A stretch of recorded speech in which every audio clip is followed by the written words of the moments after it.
Hello, everyone. I'm here to talk to you today about the New York Giants, and this is going to be a little series I'm going to do for all 32 teams. I'm going to go over what I would do on draft day 1, who I'd like to target round 2, and overall positions I'd like to fill throughout the entire draft in the later rounds.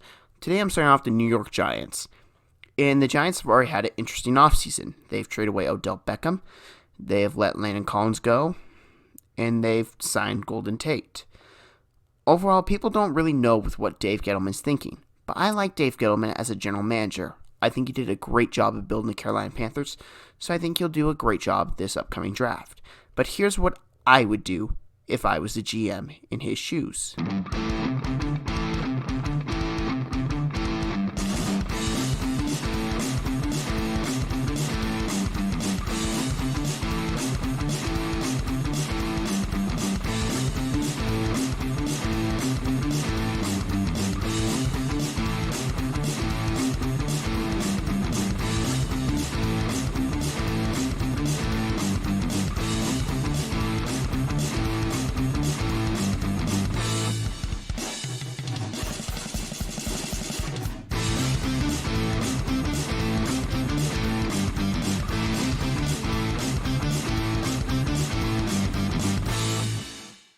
So the New York Giants have an issue, and I know a lot of people think that issue is Eli Manning.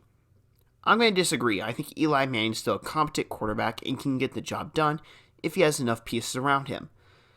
There's really no difference between Eli and a young quarterback, besides the young quarterback doesn't know the offense at all, doesn't know what to look at as a defense as well as Eli does. So overall, I think we back off on this a bit. With the 6th pick, I'm looking at an offensive lineman. I'm going to most likely take Jonah Williams. He's my favorite offensive lineman in this draft. I see a lot of people like Juwan Taylor. I haven't been the biggest fan of him, to be honest. I watched a lot of his games at Florida, and he just doesn't really jump off the page. Could he be a reliable guy? Sure. But I think there's only really one spot I would like him to go in the top 10, and that's not to New York Giants. I think the Giants have to take the most pro-ready offensive lineman with how their team's built. They need the guy who's ready to make the jump. I think Jonah Williams is that. Am I going to say he's as good as Quenton Nelson was last year? No, I don't think he's nearly that good because Quenton Nelson was a man coming in this draft. You really don't see that in this class. Williams is very good at running the ball, something Alabama does very well. I expect him to go to New York and help Saquon Barkley run the ball, open up lanes for him, and get the yards. This team's not a fancy throw team. This team will rely on the run this year, which is why I don't see them going to quarterback in the first round. Now with the 17th overall pick, things get a little bit more interesting because players are off the board that you probably liked, and I really don't know who will be on the board there. But I'm going to bet this guy will be, and it's Brian Burns from Florida State. He's kind of a guy that's gotten under the radar, but starting to have a bit of a boost as of late. He's very talented. He can get to the quarterback. My concern with him is he's a little smaller than I would like. I'd like to see him bulk up. I'm not saying he's a small dude. The dude's big, but he just needs some extra weight. He needs some muscle, and that's something that you usually see with pass rushers entering the league. Von Miller had to bulk up. Jadeveon Clowney had to bulk up.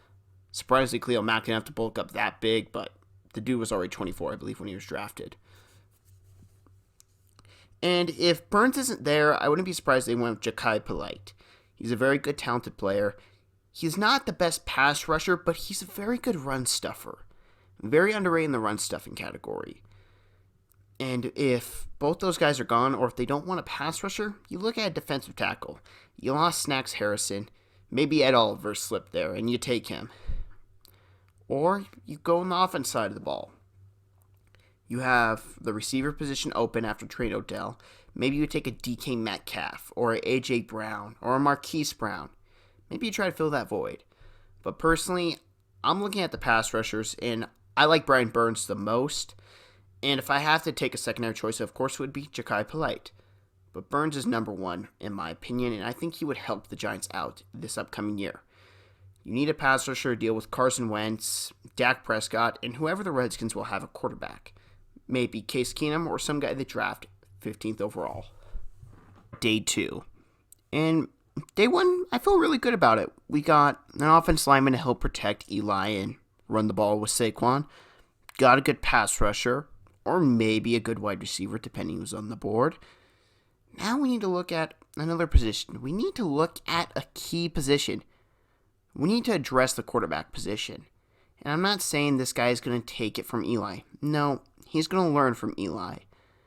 And I want to pick someone that reminds me of Eli. I want to pick someone that I think will be like Eli, that Pat Shurmur can succeed with. And that's Will Grier. Will Grier is a leader. Will Grier can move out of the pocket, but Will Grier is comfortable in the pocket. Eli Manning is comfortable in the pocket.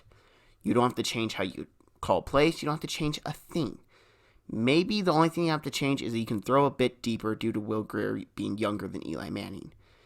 But more positives for Will. He's a great leader. He can take that from Eli. He can lead the team. Another thing, he can read a defense pretty well for a rookie, in my opinion. His intelligence kind of reminds me a lot of Baker Mayfield with how he made decisions. I think Baker had more talent, but I think Grier might be a more intelligent player. And as I said in a previous video that I'll link in the description, my question with Grier is his arm strength, more or less how he can throw the ball into corners, how he can just drive it in there. If he can figure that out, he'll be dangerous. In a division where you have to worry about Dak Prescott, Carson Wentz, and a potential guy at 15 from the Redskins, you have to get a young guy that can go slinging with them for many years to come. Now with the first 2 rounds in the books, I'm going to tell you what I think the Giants should look at for the next couple of rounds. Number 1, I'd like to target a wide receiver in round 3. I like Riley Ridley. Can't guarantee you he'll be on the board there. He might go at the back end of the second round to a team like the Steelers, maybe the Seahawks, or most likely, my opinion, the Baltimore Ravens, if they do not take receiver in round 1. The next goal would be defensive backs. You need to strengthen that secondary. It is weak. It's really not much you can say besides weak. There's a lot of talent needed in that area of the defense. You need to address it quick before it gets really bad this season against, again, Carson Wentz. He will throw it down deep. And now with the Cowboys getting Amari Cooper more in their system, you need to get some secondary help. And the Redskins, they have talent on the offensive end as well. And kind of with what I would look for through round 5, 6, and 7, I'm not saying they're a must, but I would look to draft another offensive lineman. You can never have too many offensive linemen, in my opinion.